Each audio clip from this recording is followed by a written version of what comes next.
Hello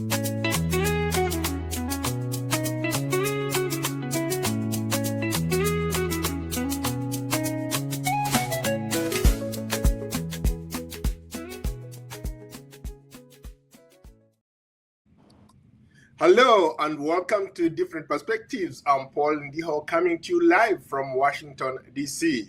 But tonight, all eyes are on Morocco, where AFCON 2025 is reaching its most intense moment. The headline tells a part of the story. Nigeria is through, Egypt, Algeria are safe, and just yesterday, South Africa and other countries joined them. Bafana secured their spot in the knockouts, while with a thrilling 2-2 over Zimbabwe in Marrakesh. Meanwhile, Egypt maintained their unbeaten run, playing out a hard-fought 0-0 draw with Angola. Over the weekend, of course, we saw the raw emotion of the game. Uganda and Tanzania battled through the rain in Rabat, sharing the points in a dramatic 1-1 draw. The DRC stood toe-to-toe with Senegal and refused to blink, holding the defending champions to a stalemate. And in Morocco, the atmosphere was tense. Captain Arashaf Hakim made a simple request to his fans to stop whistling and stand together as one. But for football fans, AFCON is never about results. To help us break it all down, joining me in the conversation this afternoon is a passionate fan and a seasoned sports analyst, Pablo Crown, a sports journalist based in Dar es Salaam, Tanzania, and later will be joined by Douglas Mpuga, an international broadcaster and my former colleague at the Voice of America. Mr. Crown, welcome to Different Perspectives. How are you? I'm fine. Thank you so much. Yes, I know you go by the names of Alma. Is that correct? Yeah, it's correct. Almas. Okay, so you set the stage for us. You are the biggest football fan or football analyst in Tanzania. Break it all down for us. Well, thank you so much for the great opportunity. My name is Pablo Almas. I'm a sports journalist who works here in Tanzania at a radio station known as Crown Media. Well, it's a great opportunity to share a moment with you, speaking about the AFCON that takes place in Morocco and some details. Maybe for the first time, a large number of people will know what's really going on in AFCON and what have changed. And on my side, it's a great opportunity to share my experience and football from Tanzania, our national team, and everything that takes place in Morocco. Thank you so much, Paul, for the great opportunity. I like that, man. I like that. So let's start with the bird's eye view. You have been, looking at this sport from a wider lens. You've traveled across the continent. You've seen some of these and met some of these players. What has AFCON 2025 in Morocco told us so far about the current state of African football? Are the giants still in control, or has the middle class of African football finally caught up with them? The good thing about AFCON, it changes in every year that takes place. You know, the first time when we saw the draw in each group where the national teams will participate, every African people had already chosen their nationality and we are ready to see maybe they can perform and have these qualities to do better. But for the first game, everything changed. And it shows us like this time around, there will be everything differ with what took place in Ivory Coast in 2023. We all know, things took place there and we saw the changes. And we are happy to see that Africa has progressed, Africa has developed, and we have seen some new players. Let's leave apart the large number of players who come from Europe and have come to participate in AFCON. But it's a great opportunity for African players who plays in Africa and have this great opportunity. There's a certain player known as Chefondo Malone who plays for Cameroon. his first time to have this chance to play this big tournament. And as for him, he's the only African player who plays in Africa, and he was a national call-up in Morocco national team. But leave apart about Chefondo Malone, there's another player known as Jigui Diarra who plays for Mali national team, is also the first player in Africa who have the chance to participate and to show what he has. And it's a great opportunity to many players because there are so many scouts in Morocco right now, Rabat, Marrakesh, Casablanca, who all eyes on the players to see maybe after the tournament we'll have opportunity to sell more players who will go in Europe and to play for the big teams. As you know now, Africa has developed, and all eyes are in Africa, and people, big teams are really happy to have great players from our nation. So we are really happy to have AFCON in each year, and we are also sad after the announcement from the president Motsepe that he said 2027 will be the last tournament, which after that it will take place after every 4 years. But we are thankful Interesting. that we Tanzania will be the last people to arrange and prepare the tournament. Interesting. I like that. Talking about the tournaments, let's talk about tournament readiness. From what you have seen, which team looks most tournament ready? The team that can win ugly games when they have to. Which team is that you've seen so far? This time around, everything has changed. The last AFCON, people had preferred their teams and they saw that maybe as Senegal, we are playing very well, so people prefer to see maybe Senegal, they can take back the AFCON. But this time around, you cannot prefer one team and think maybe it's the one that can lead and take the AFCON. So far, Egypt has shown a good performance. The same applies to Senegal. The same applies to DR Congo. You have seen DR Congo have changed a lot since they got the last chance to play the playoff for the qualification of the FIFA World Cup. The same applies to the host nation, Morocco. So there are more than four national teams that they see and they are capable. And you can at least give them the chance to see maybe you can see the semi-final for these big teams, and maybe you can guarantee them even to have the Cup of Nations as they play in each of their games in the group stage. So for the time being, it's very difficult to say maybe it's Morocco who is more feared team or Senegal or Algeria, because in the group stage, every team it's the big team, and all the teams that made the qualification to the group stage are the same. Yeah, you're trying to break it down, giving us what you think about AFCON, the players, the tournaments. You're trying to say that after this tournament, after next year's tournament, it's going to go to 4 years. Can you go back to that point that you're trying to make, and Tanzania is likely to be hosting that tournament? Yes, thank you, Paul. What I was saying is that in 2027 will be the last year in Africa that AFCON will be played each after 1 year.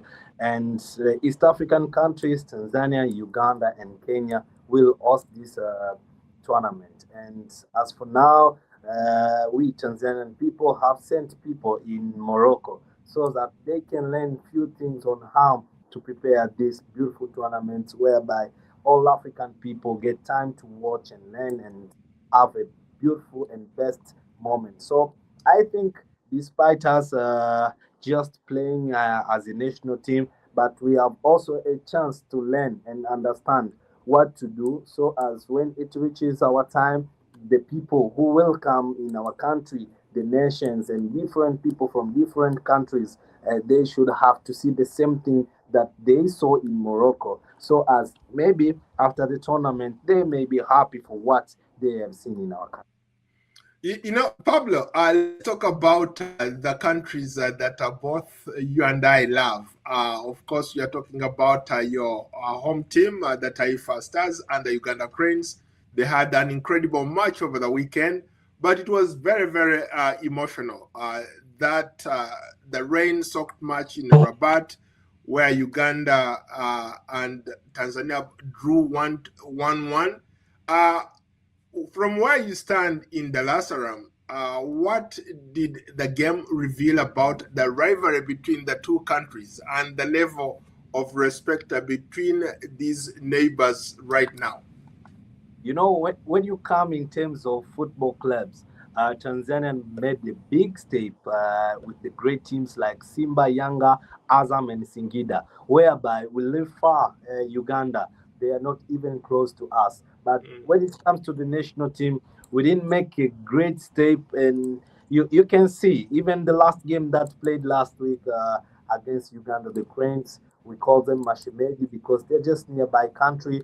We had the great chance to have the 3 points. We led by the goal of Simon Epi Silva, but things didn't go well, whereby Alan Okello took the whole 20 minutes that left. And bad luck for Uganda, they didn't have the chance to have the penalty. But after just having the first goal, after leading the game, everything changed and things became so difficult, whereby it was a bad moment for us. Uganda took the game, and it was not on their day because Mhm. there were a chance for Uganda to secure the 3 points. Bad luck, Alon Okello missed the penalty, and even Taifa Stars, even though the game was not good in the last 20 minutes, we created a chance whereby Charles Mombwa didn't use it perfectly, and Mhm. maybe we could have another history today. And Mhm. today, as Tanzanian player, we could have just go to look for a draw, whereby maybe we can talk about the qualification of the 16 round. Okay, let's get into it. So we have a couple countries that have qualified so far. What other countries do you expect to see on that roster? Well, despite the countries that you mentioned earlier, like Morocco, Egypt, South Africa, Senegal have already qualified. DRC Nigeria. Mm. qualified. Nigeria also have qualified. Algeria have qualified, and their qualification is due to how they maintain to play the 3 games, whereby each game they have the calculation which help them out to have this great opportunity to qualify for the 16 round. And for today, maybe it's Uganda, maybe it's Tanzania. It depends on how you face the opponent. And you see, when it comes to Nigeria, have already qualified, and there is nothing new that they are looking for. Maybe we can speak about the first position because when you finish at the first, you meet the second of the next group. So Mhm. it will be another battle between Uganda against Nigeria and Tanzania against Tunisia. And for our side, I'll try to speak with my people in Tanzania. They're not even there to think about the first position. What want, it's all about to qualify for the 16 round to make history that Mm. we first round we are not sure about that, but if we win against Tunisia we'll have a chance to qualify for the 16 round, and for us we'll be proud as a country. We'll be very proud. I think even in Uganda that's the same thing that I'm looking for today. And let's wait, it's few hours from now we will learn and know between Uganda and Tanzania, and also Tunisia, who will qualify with Nigeria for the 16 round. Speaking about the fans in your country, I know you guys are huge fans of football. Uh, in terms of looking ahead, what does that tournament coming to Tanzania, Uganda, and Kenya mean to young people out there who are huge fans of the game? People are excited. That's the first thing. And the second thing, the government of Tanzania have opened doors to the people of Tanzania. If you have ideas on how we can collaborate together to have the good things in AFCON, we are ready to welcome every Tanzanian person who have a great ideas. And for the time being, we are building a new big stadium in Arusha, whereby it will have an opportunity to have more than 40,000 fans who will enter to the game. And so far, the stadium is almost more than 65% in the building. So we think Maybe in June to July, the stadium will be ready and we'll have some few games before the AFCON. And also in Dodoma, we are building another stadium. In Dar es Salaam, we have Benjamin Mkapa. In Zanzibar, we have New Amani Complex. The same applies to Uganda. The same applies to Kenya. So this is the great opportunity to Tanzanian people. It's a great opportunity to business people. They can have a chance to learn. They can have a chance to make money. And also for the young generation right now. You know the You, last, yeah, when I was watching some of the games, there are some games that stood out for me. For example, Bafana Bafana, the South Africans, the style they use, that is carpet football. South Africa beat Zimbabwe 3-2 to yeah. qualify. That style, that carpet football style, is it being? And I saw a lot of uh, talk on social media, people talking about how they like that. Is this a genuine tactical evolution under the Hugo brothers, or it's a style that has always been there, but it's finally finding results? It's a style that has always been there, but Mhm. it depends with the game. You know, Hugo, everything changed after Zimbabwe walked up, you know, and people didn't believe that Zimbabwe can make it even to score more than one goal. And Right. everything in 70 minutes, and whereby Hugo everything now, the tactics, the legation of the football of the game against Zimbabwe changed, and whereby it gave them South African people another chance to find a new way on how they can at least reach to the goal of the opponent, and whereby maybe if not about the handball that were considered by the Zimbabwean, maybe we could have talked about another thing right now. Interesting. How about let's take a quick break. If you're just joining us, we are streaming across all social media platforms, and our topic today is AFCON 2025 in Morocco. So far, Nigeria is through. South Africa joined the team. Bafana Bafana secured their spot in the knockouts stage. Egypt, Algeria are safe. Uganda and Tanzania, of course, we just talked about it, battled through that rain and in Rabat, and we are waiting for other countries to qualify for the second round. We want to hear from you. Share your thoughts and comments in the comment section below. Tell us about what you think about AFCON 2025 in Morocco.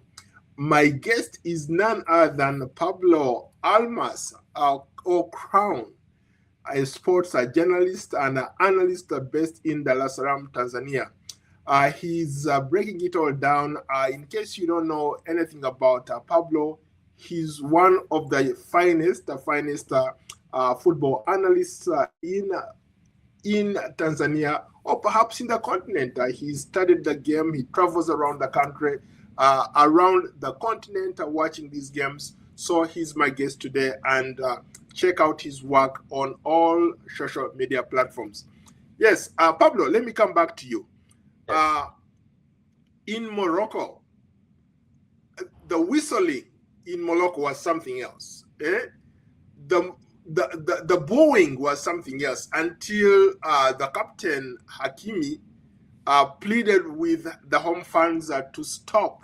He said he talked about how difficult it is for the Morocco squad to balance this massive home support and, of course, the crushing weight of expectations. Uh, from where you stand, you are a fan of these games. What does that mean when you have a crowd that is just not cheering you, but in a way trying to bring you down, and yet you're putting in your very best? You know, African football differs with European football. Some African people who goes to the stadium are there to watch, and other African spectators are there to act like coaches, and others are just there to enjoy the football game. These are the three different people who goes to the stadium for a game.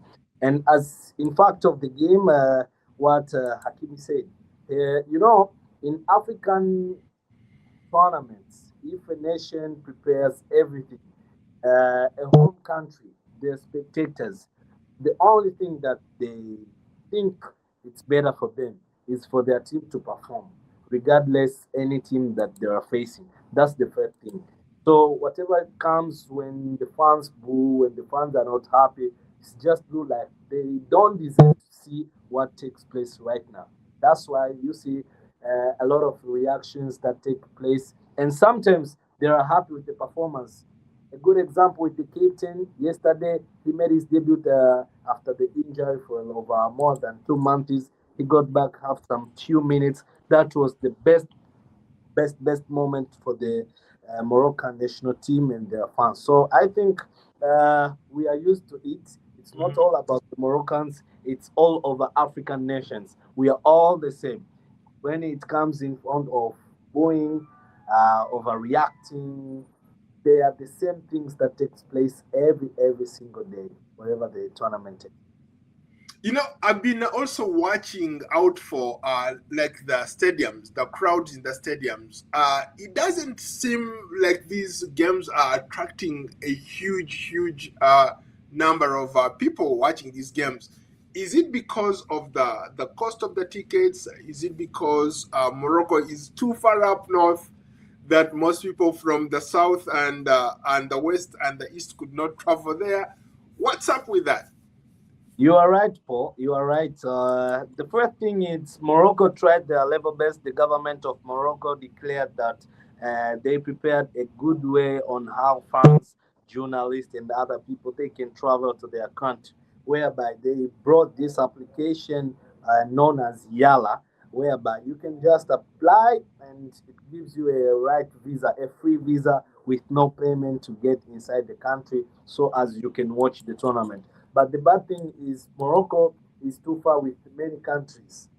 So many countries. You see, when we talk about the countries that are near Morocco who have participated in this tournament, we talk about Egypt and Algeria, despite other countries are very far. A good example is we Tanzanian. From Tanzania to Morocco, it's more than 19 hours by changing the flight. So the tickets, it's very expensive for a normal person to have this chance to go and watch the game. And this differs with other countries, like a government from Congo, DRC. It's their habit to have a chance to make travels for their fans. More than 200 fans are get paid by the government, and the government help them by giving them more than $1,000, whereby it can help them to endure within the 1 month that are in Morocco to cheers and support the national team. So what One am I thousand dollars only for a whole month in Morocco. What will that do for you? that that means that means a support. So you, as a fan, you have to prepare yourself with your pure heart that I want to support the team. So we as government, we are supporting you 1,000 with a free ticket, go and return, and a free room. Mm. So when you reach in Morocco, you have a free place to stay, you have a ticket to go and get back in the country. So within these 20 days, we give you $1,000, which will help you out for the lunch, dinner, and etc. issues. So I think many countries they can apply this method, which Mhm. Congo have shown a good example whereby they can make the fans travel 200 fans, 300 fans, whereby they can go to cheer for their national team and they can support them with money, they can support them with basic needs, which will help them even when the team goes inside the pitch for the game. The fans are there to support them. We Tanzania are playing today in the evening. I think 5 hours from now, we have the game against Tunisia. But all I can tell you, the fans who are supporting us today from Tanzania, we don't even reach 20. And if you try to ask why didn't you travel, he says expensive. I cannot afford that. I cannot do that. Mm. But if the government comes and help and support, this will be awesome to help many countries. We don't differ the same with Uganda. We don't differ with Zambia. The same thing. The Mm. same. So So so we have to try this. So to that point, how is the Tanzanian government or the other hostile nations come 2027? How are they going to do it if they can't send players and funds to some of these tournaments?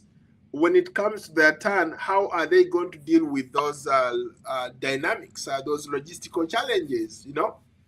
I Uh, think has for example, the Tanzanian government started looking into some of these things? Because what stops funds from traveling is the visas, the hotels, you know, uh, the logistics on the ground. These games are being played in different places. Do they have, like, in terms of transportation, are they planning to have maybe boats that take people to Zanzibar, uh, planes that fly people to Dodoma and all these other places? Because those places are very, very far from Dar es Salaam.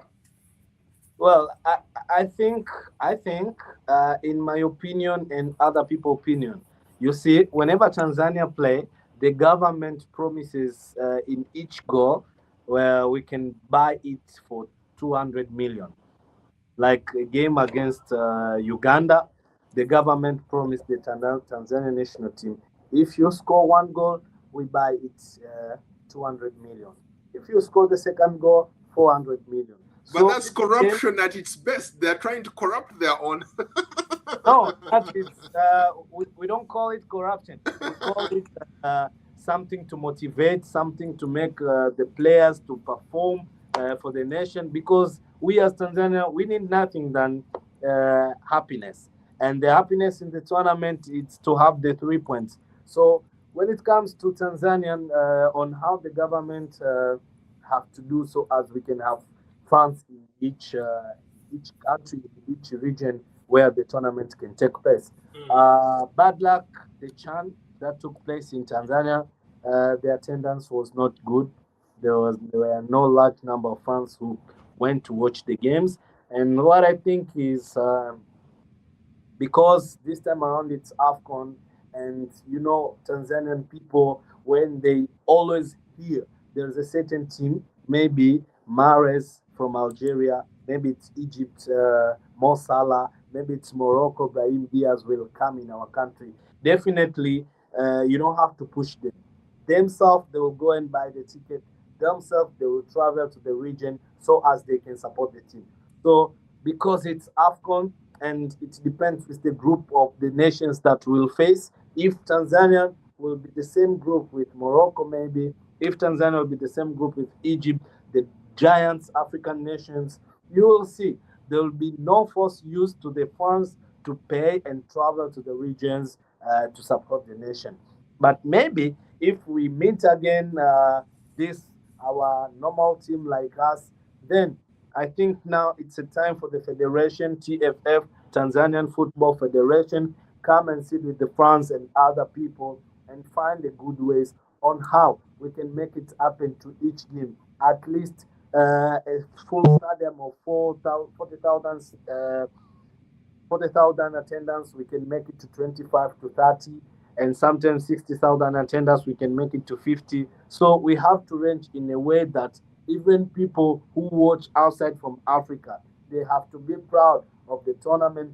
They have to say, like, Tanzania, Uganda, and Kenya, they will deserve to have this opportunity to prepare the AFCON of 2027. Mhm. Let's go back to the point you mentioned. You talked about earlier. Uh, the teams that are qualifying for the second round. Yes. Uh, in some cases, these were teams that were expected anyway to make it to that point, right? Are there teams that have surprised you this far that are likely to qualify for the second round? Even go beyond the second round? Well, I think since I've started watching the first game till today, we are about to finish into the group stage. The performance that not only me, African people saw from Angola, the last AFCON in Ivory Coast, they were expecting to see the same thing this time around, but it didn't work for Angola. You see, Angola, they had poor performance, but they think that people think maybe this year it will change everything. People are betting for DRC Congo. They think maybe it's time after a few players who were playing for Europe and different nations got back to their nationality. We talk about Tuan Bisaka, we talk about Tuan Zebe. Since their arrival, things have changed a lot, and even Bakambu have improved now. Bakambu plays better more than the way he plays for his club. So people think now, despite Morocco, who people thought like it's rarely they will just qualify. The same applies to Egypt. The same applies to Bafana Bafana. That's my best team despite Tanzania. I support South Africa. And you can see also Algeria. People are now betting for DRC Congo. They think it's their time. It's time to motivate themselves by having this chance to make it to the final of the AFCON, whereby maybe after the AFCON, they may be brave now to go to play for the playoff of the qualification of the FIFA World Cup. So you just brought up an interesting point. You said that you are a Bafana fan. Why? Well, I am a Bafana fan in one to two big reasons. Uh, the first reason that I love South Africa. First, South Africa, despite we Tanzanian and Uganda, South Africa is one among the greatest team and the strongest team in these competitions. And in their national team, there are only three players that they play outside of Africa and outside of South Africa. So this is an interesting story because with Tanzania, we can see our national team. We have more than four players who are playing outside Tanzania, but the performance is always poor. The same applies to Uganda. But see how South Africa plays, see how South Africa perform, see how South Africa get the 3 points. It gets interesting since the last tournament because a large number of players who play in that tournament are the players from Africa, are the players from the same league. The PS League are the same players. The last game that they won 3-2 against Zimbabwe, 8 players are from the same league. 4 players from Mamelodi, 3 players from this team which got eliminated by Lupopo for the qualification of CAF Champions League. Orlando Pirates. So you can see only 3 players, the attacker, the midfielder, and the backliner, are the players that come outside of Africa. And we have to be proud, like, despite having this large number of players who are playing in Europe, but South Africa shows us something like, we sometimes disrespect ourselves, like, this Tanzanian player, he plays for Yanga and he wants to battle with Mohamed Salah, who plays for Liverpool. These are two things different. People think like they can never battle because Mohamed Salah plays for Liverpool. The CV is high more than a player who plays in Yanga or Simba. But when it comes to South Africa, you saw the game Egypt against South Africa. Maybe if the referee was on our side, we could have maybe the 3 points or 1 point because we played very well. Mohamed El Shanawi had a great game. He made more than 7 saves. That maybe we could have 2 to 3 goals. So I'm a South Africa fan because it shows how we can trust players. The other nations, they don't trust a player who plays in Africa, like Ivory Coast. You'll never see Ivory Coast in AFCON.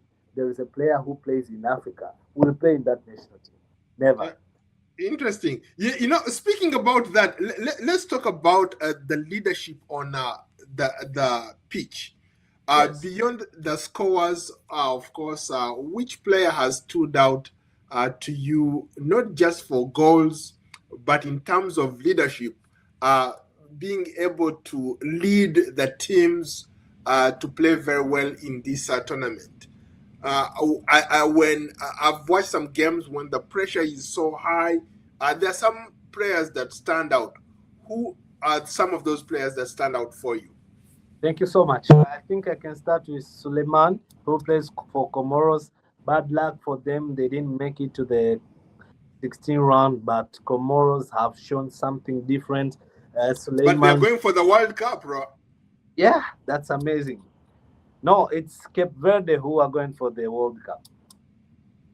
Yes, you're right. You're right. Yes, yes, So yes. Yeah. in terms of Comoros, they have shown us something different, whereby we think if they will have that opportunity in upcoming AFCON, maybe things will change out. And another player who people think in his club, he doesn't deserve to have this 5 to 10 minutes.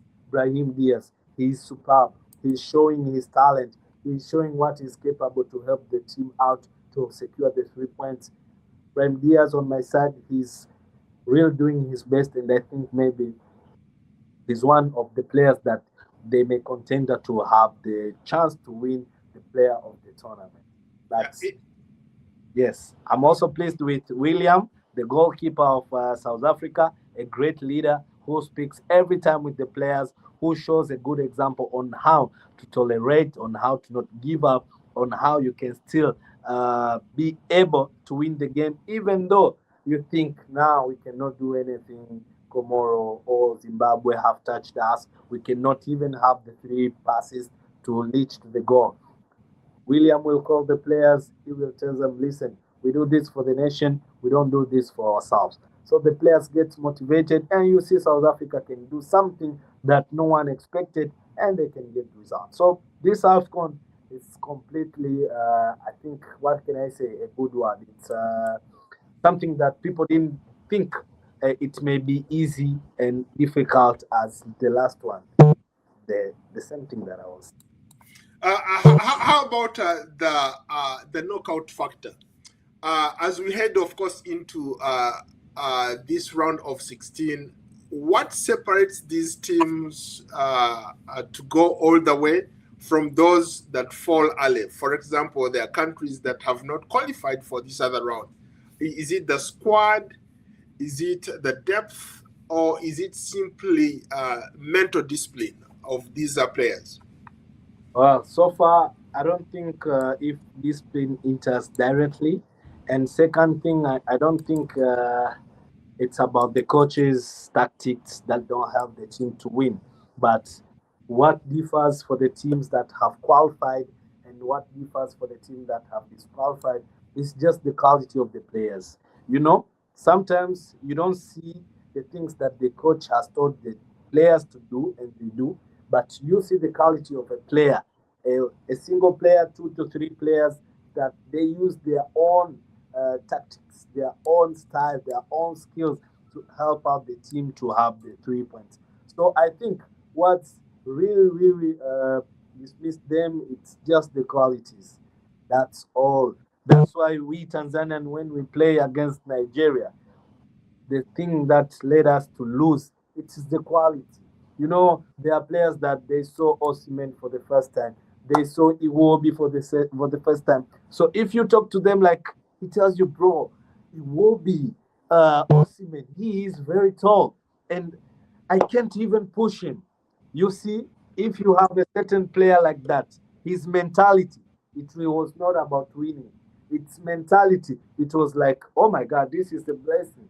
I have a good day playing against a great striker who plays for Galatasaray. So definitely, there's no winning there.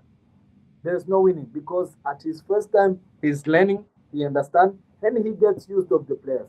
So in coming years, maybe now he said, okay, I've played already with Osimhen, so now I can challenge him.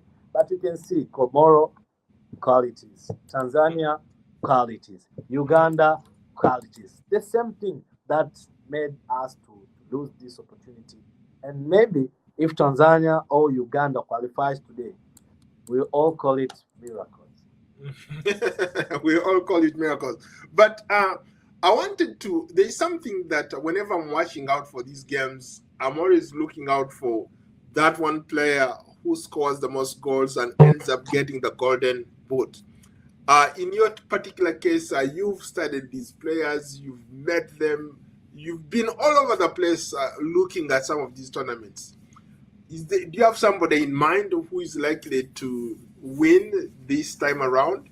The golden boot, Yes.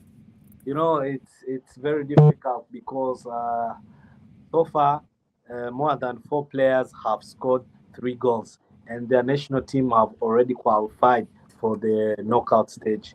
Brahim Diaz has scored 3 goals. Uh, El Kabi, who master, we call him master of acrobatics, has also scored 3 goals. Riyad Mahrez, who plays for Algeria, has scored 3 goals. You see that we have another player, Wicks for South Africa, has scored 2 goals. So I think the game and the time to define who will have this chance to win the Golden Boot. I think maybe from the quarter to semi-final, that will be a great time now to mention few of them. But for the time being, there are more than 4 to 5 players who have scored the same amount of goals, whereby it's very difficult. You can guarantee them to score each game. Upcoming games, Amadi Diallo made the same thing, and people are still expecting Diallo can score again in his last group stage game. So for the time being, it's hard, really hard to say. Maybe it's Diallo, Mares, Diaz who can have the golden boots. Maybe I think we can do this from the quarter to semi-final. It's a real good time to choose who will have the golden boot. How about the team? Do you have any team in mind that is likely to win the championships? Because I was looking at doing research earlier, and Yes. there are some countries that have had the privilege of winning it multiple times, and there are countries that have really never even come close. So who do you expect maybe to surprise everybody and win this championship? Which team? In terms of surprising, DRC Congo. In terms of the team that people think they can do it, it's Morocco. But in terms that of a team which will shock everyone, it's South Africa. Interesting, interesting. So, looking forward, what are some of your expectations as we start getting into these crazy times of the second round? First of all, I would like to thank the president of CAF, uh, Motsepe. He has been doing brilliant. Things have been changing in each AFCON. We have seen the development, and even the countries with the government have been improving a lot of things before the tournament and after the tournament. And what I think is for the quarterfinal, for the 16 round, uh, we are not expecting to see a team scoring more than 2 to 3 goals that we saw in the group stage, because that will be the time that football will be played more than goals to be scored. So I think it will be very challenging to see maybe if Morocco meets Algeria, if Congo meets Egypt, and say like maybe Morocco against Algeria, the game may end up 3-0. No, no, no, no. In African football, we don't do that. Africa, it's very challenging. It's not like European football. Till teams arrive in the quarterfinal, in the 16 round, you know exactly which is the biggest team and which is the smallest team. But in Africa, there is wonders always. So I think the goals will be reduced and football will be played more. Not to compare like some of these Premier Leagues, the European Premier Leagues, like the Copa America, not to compare. When you look at this African tournament, you look at all these other teams that play in terms of how they are managed, in terms of how uh, they are facilitated to play these games. Where does this tournament fall? Pardon? So when you look at let's say the Premier League, you look at Copa America, you look at this Africa tournament. Uh, for you to get there, for you to play and be able to maybe sustain yourself, you go through a lot in terms of how the team is treated, how the team is coached, how the players teammates. Where do you put some of these African teams when it comes to that? We are still behind, Paul. I can't lie on that. We are still behind, and maybe thankful to the national teams. They get a great support from the government, especially in big tournaments like AFCON, and maybe the qualification of the FIFA World Cup. But when it comes to the clubs, there are so many players who are suffering. In our country, there are so many cases to the players who aren't paid for more than 4 to 5 months' salary. So I think we are still behind, whereby it confuses even the player to perform well and to have the opportunity. That's why, even in our country, in Uganda, there are so many players that had a chance to go to make it to the Europe, but they reach there, they are offered a small amount of money, whereby even in Africa, they never thought they can have that amount of money. If they just get it, they think they are already rich. It's knowledge. They are used to get a small amount of money.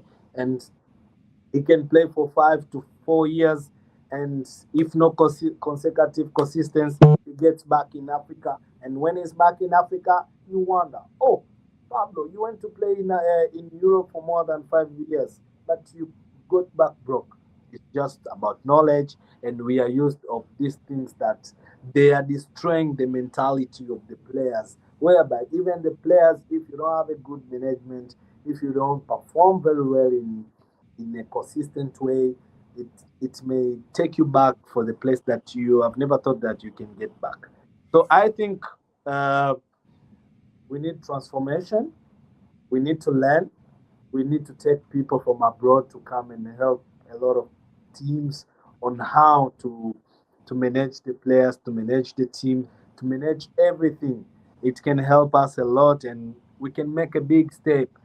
South Africa have made a big step now. A player for 17, 18 years old, he signed with a lot of money in Europe, in Asia, in Saudi Arabia. Why not us in East Africa? But this comes from Morocco, comes from Egypt, comes from Ivory Coast and Tanzania. Ivory Coast, they don't even match our capability of making money. But Ivory Coast has a large number of players who play in Europe because they have the transformation, a way that leads them on how they can make it to the Europe and sustain a great players always and always. So I think it's not bad to learn. Learning it's great because learning improves a lot of things.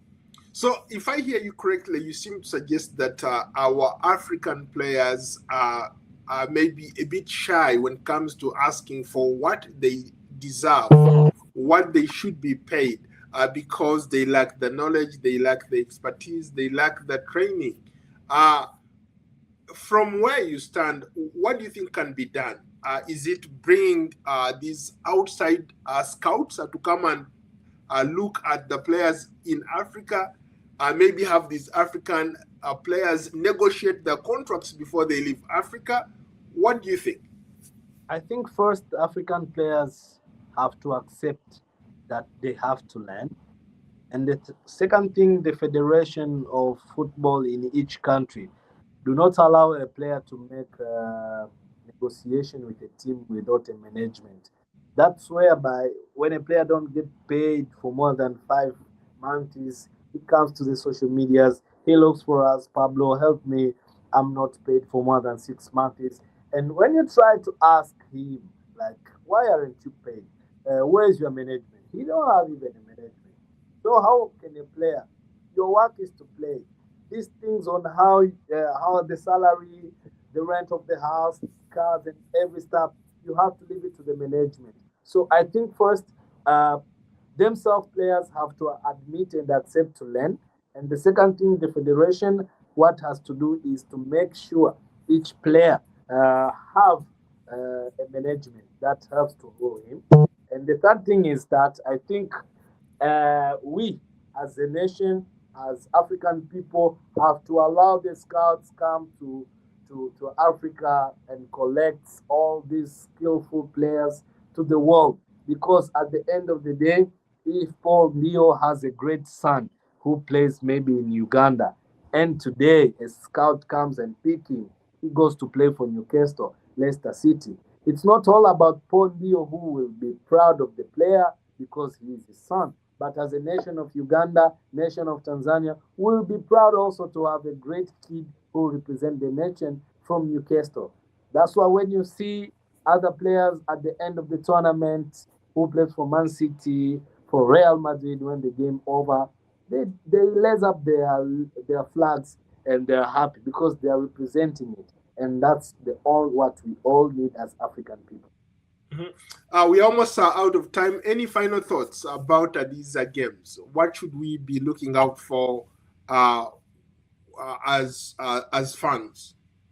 I think as fans, they should get prepared to be surprised with the results. That's the first thing because we are almost there. The time that there are teams which will be eliminated without even fans to like it. It's the time we are almost there, and I think the last thing, my consideration to the East African countries, the government, this is the right time to keep planning. This is the right time to know what exactly to do to prepare so as to not get ashamed when it reaches our time. 2027, it's not that very much far. It's a year from now. And the good thing is now the AFCON don't regularly start from January. It starts at the end of December, 15 days before December, before the end of the year. So we are talking about the next December. We should have everything ready. So as people should be proud as the way they are in Morocco for the good environmental, for the good management, good hospitality, and everything. So my last concern, it's the government and its people. It's time to get ready. It's time now to perform more. Pablo Almasa is a sports journalist based in Tanzania. And of course, we're expected to be joined by Douglas Mpuga, but he was not sure. So I will take it from there. Thank you so much to our viewers. Don't forget to follow, subscribe, and follow me, Paul Ndiho, on Substack, X, TikTok, and YouTube. We'll see you on another episode of Different Perspectives. For now, so long from Washington. Take care, everyone. Thank you so much.